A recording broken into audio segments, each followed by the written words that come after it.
तरीके चलाने के लिए भी आपको बहुत सी चीजें देखनी पड़ती हैं। जब उनके अपने लोग ये कहना शुरू कर दें, मुज़ाकरात करें और मुज़ाकरात के जरिए रास्ता तलाश करें, तो फिर आम आदमी क्यों निकलेगा बाहर। आज एस्टेब्लिशमेंट जो है वो ना तो बात करेगी। अली अमीन गंडापुर को भी चाहिए कि अपनी थोड़ी सी परफॉर्मेंस दिखाएं वहाँ पर, क्योंकि लोग अब बड़े मायूस हो गए। बात कर लेते हैं मुल्क की सियासत की।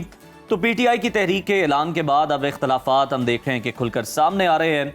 आलिया हमजा के बाद सेक्रेटरी जनरल सलमान अकरम राजा ने भी एहतजाजी तहरीक से मुताल्लिक 90 दिन के ऐलान से लाताल्लुकी का इजहार करते हुए उसे अली अमीन गंडापुर का जाती बयान करार दे दिया है। वाज़ेह किया है कि ये पार्टी का फैसला नहीं है, बल्कि पीटीआई तो अपनी राह पर चलती रहेगी और 5 अगस्त तक इस तहरीक को उरूज पर ले जाया जाएगा। दूसरी जानिब खैबर पख्तूनख्वा में तब्दीली की हवा चलने लगी है। अपोजिशन जमातों में मुशावरत का सिलसिला शुरू हो चुका है। इसके साथ साथ आपको बताते हैं कि मौलाना फजलुर रहमान, गवर्नर फैसल करीम कुंडी और परवेज खटक के दरमियान अहम मुलाकातें हुई, जिसमें केपी की सियासी सूरत हाल पर तबादला ख्याल किया गया, जिसके बाद JUIF ने खैबर पख्तूनख्वा में तब्दीली का इशारा दे दिया है। मगर वजीर आला अली अमीन गंडापुर पुरएतमाद हैं और वो खुला चैलेंज दे रहे हैं कि अगर केपी हुकूमत गिरी तो वो सियासत छोड़ देंगे। दूसरी जानिब खैबर पख्तूनख्वा में गैलप्स पाकिस्तान का एक सर्वे सामने आया है, जिसमें केपी के 50% आवाम ने मरियम नवाज की कारकर्दगी को अली अमीन गंडापुर से बेहतर करार दे दिया है, जबकि 52% अफराद के मुताबिक खैबर पख्तूनख्वा में तरक्याती फंड्स करप्शन की नजर हो चुके हैं।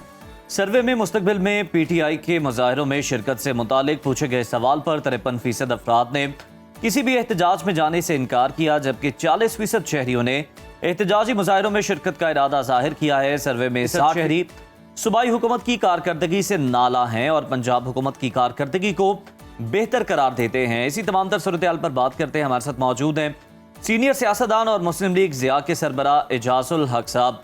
बहुत शुक्रिया एजाज साहब आपके वक्त का। सर, पीटीआई ने बानी की रिहाई के लिए तहरीक का आगाज कर दिया है। अली अमीन गंडापुर ने 90 दिन का अल्टीमेटम दे डाला है कि आपको लगता है कि पीटीआई इस तहरीक से जो मकासद हासिल करना चाहती है वो कर पाएगी? पहली बात तो बहुत शुक्रिया आपका बुलाने के लिए। देखें, हर चीज का एक मौसम होता है, यानी कि तरीके चलाने के लिए भी आपको बहुत सी चीजें देखनी पड़ती हैं। जैसे कि जब शुरुआत थी तो उस वक्त लॉन्ग मार्च किए गए और बड़े जोर और शोर के साथ। फिर उसके बाद लाहौर में जलसा करने की कोशिश की, जिसकी इजाजत तो नहीं थी, लेकिन फिर भी लोगों में बड़ा जोश और जज्बा था। अब कहीं नजर नहीं आ रहा कि लोग तहरीक चलाने के लिए तैयार हैं। हाँ, गंडापुर साहब जो हैं वो KPK के अंदर जो है लोगों को मुतहर्रिक कर सकते हैं, जलसा कर सकते हैं। पंजाब में आकर उनके लिए जलसा करना, लोगों को मुतहर्रिक करना अब मुझे मुश्किल लग रहा है। यानी कि लोगों के अंदर वो जज्बा नहीं है कि तहरीक चलाई जाए, बल्कि जब उनके अपने लोग ये कहना शुरू कर दें कि आप मुज़ाकरात करें और मुज़ाकरात के जरिए रास्ता तलाश करें, तो फिर आम आदमी क्यों निकलेगा बाहर। अब उनमें से बड़े प्रोमिनेंट लोग हैं जिन्होंने बहुत लंबी जेलें काटी हैं। शाह महमूद कुरैशी साहब वाइस चेयरमैन है, फिर चौधरी एजाज, महमूद रशीद, यास्मीन राशिद और उमर चीमा, ये सब लोग काफी अरसे से जेलों के अंदर हैं और इन्होंने बहुत मुश्किलात काटी हैं। वो समझ रहे हैं कि उनको भी ये पता लग गया है कि तरीका कार जो हमारा है वो ठीक नहीं है, और तरीका कार वही होना चाहिए जो सियासी तरीका कार होता है कि आप गुफ्तगू शनीद के जरिए रास्ता निकालें अपना।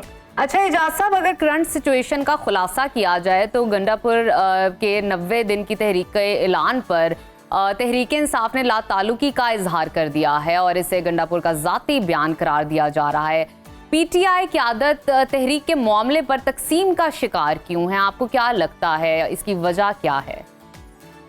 इसकी वजह यह है कि देखें, हर जमात के अंदर कुछ लोग होते हैं जो जरा समझदार होते हैं, जो समझते हैं कि बातचीत के जरिए रास्ता निकालना चाहिए। अब जिन लोगों ने इन्होंने पार्टी से खारिज कर दिया, कल परसों जो ऐलान किया है 5 लोगों को, उससे पहले कुछ लोगों को निकाला, वो सब इसी चीज के हामी है कि बातचीत करें आप और ये जज्बाती अंदाज में मामला ना करें। अब देखें, गंडापुर साहब तो इसलिए नारे लगा रहे हैं कि वो वहाँ के चीफ मिनिस्टर हैं।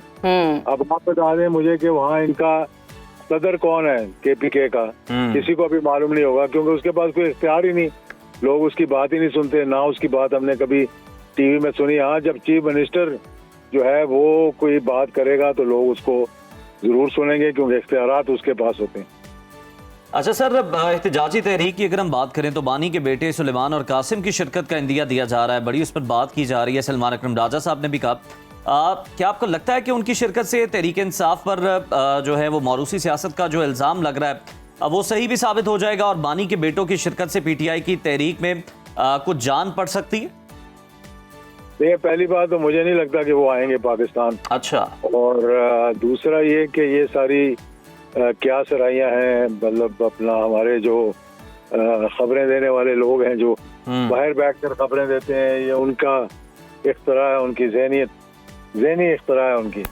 और यहाँ अगर उन्होंने इस गर्मी के अंदर तहरीक चलाना कोई आसान काम तो नहीं है। और दूसरा मैं समझता हूँ कि वो वहाँ के मतलब आसाइशों को छोड़कर यहाँ उनका आना, जब तक वज़ीर आज़म रहे इमरान खान साहब तब पाकिस्तान आए वो 1-2 मरतबा, लेकिन इतना लंबा उनका यहाँ पे स्टे नहीं था कि वो यहाँ पर रह सकते। तो ये मेरे ख्याल में उनको आने की ज़रूरत भी नहीं है और उनको चाहिए ये कि आना भी नहीं चाहिए मेरे ख्याल में। और कोई ऐसा रास्ता देखना चाहिए जिस रास्ते से अच्छे अंदाज में कोई रास्ता निकल सके। बिल्कुल ठीक है। अच्छा एजाज साहब, अली अमीन गंडापुर के हवाले से बात कर लेते हैं। उनके हवाले से ये एक तासुर पाया जा रहा है कि वो दोनों तरफ खेलने की कोशिश कर रहे हैं। वो जारहाना और जज्बाती रवैया अपनाकर पीटीआई को नुकसान पहुंचाने की भी कोशिश करेंगे। तासुर आपको क्या लगता है कितना हकीकत के करीब है? ये मैं तो जितना उनके साथ इंटरेक्शन रहा है, खास तौर पर 26वीं तरमीम के दौरान जो कमेटी बनी थी जी, उसमें अगर कुछ लोग थे जो सेंसिबल बात करते थे, जो रास्ता बात करते थे, उनमें से मेरे ख्याल में ये सबसे पेश थे। सही। और ये चाह रहे थे कि बातचीत हो। और ये पहले शख्स थे जिनको मैंने देखा कि उन्होंने कहा कि भाई 9 मई के अंदर जो लोग जो शामिल हुए थे, जिन्होंने वो जलाओ गिराओ किया था, इन्होंने इतराफ किया इस बात का कि ये हमारे लोग हैं, हम इनको ओन करते हैं, लेकिन उनसे गलती हो गई है। ठीक है एजाज साहब, पीटीआई एक तरफ तो एस्टेब्लिशमेंट और इदारों पर हम देखते हैं कि ताबड़तोड़ हमले कर रही है, दूसरी तरफ ये ऐलान भी हो रहा है कि वो सिर्फ एस्टेब्लिशमेंट से ही मुज़ाकरात करेगी। पीटीआई इस तरह की बयानबाजी से क्या हासिल करना चाहती है? देखिए, वो तो मतलब एक बहाना है ना बातचीत ना करने का जी। और मालूम एस्टेब्लिशमेंट को क्या जरूरत है कि वो एस्टेब्लिशमेंट किसी सियासी जमात से बात करे। जब माजी में एस्टेब्लिशमेंट से गुफ्तगू होती रही, उस दौरान मुल्क के अंदर मार्शल लॉ था। आज एस्टेब्लिशमेंट जो है वो ना तो बात करेगी, और अगर वो उनसे कोई बात की भी जाएगी तो जिस तरह उन्होंने कहा कि जो खत मुझे लिखा था मैंने बगैर खोले आगे वजीर आजम को भिजवा दिया जी, ये चीफ ऑफ आर्मी स्टाफ ने कहा था। तो इसलिए मैं समझता हूँ कि बातचीत के ही जरिए जो है वो रास्ता निकल सकता है। अच्छा एजाज साहब, लास्टली जरा ये भी कमेंट कर दीजिएगा कि खैबर पख्तूनख्वा में जो तब्दीली की हवा चल रही है, आपको लगता है अपोजिशन जमातें कामयाब हो पाएंगी अली अमीन गंडापुर की हुकूमत को हटाने में? उसकी जरूरत नहीं है कि एक हुकूमत जो चल रही है उसमें आप हर किस्म के लोग इकट्ठे करके एक नया पीडीएम बना दें, जो कि जिसके बनने से मुल्क को फायदा नहीं नुकसान ही हुआ था, इकोनॉमी को भी नुकसान हुआ था। और एक बेयकीनी की जो फिजा पैदा करने के बजाय अली अमीन गंडापुर को भी चाहिए कि अपनी थोड़ी सी परफॉर्मेंस दिखाएं वहाँ पर, क्योंकि लोग अब बड़े मायूस हो गए।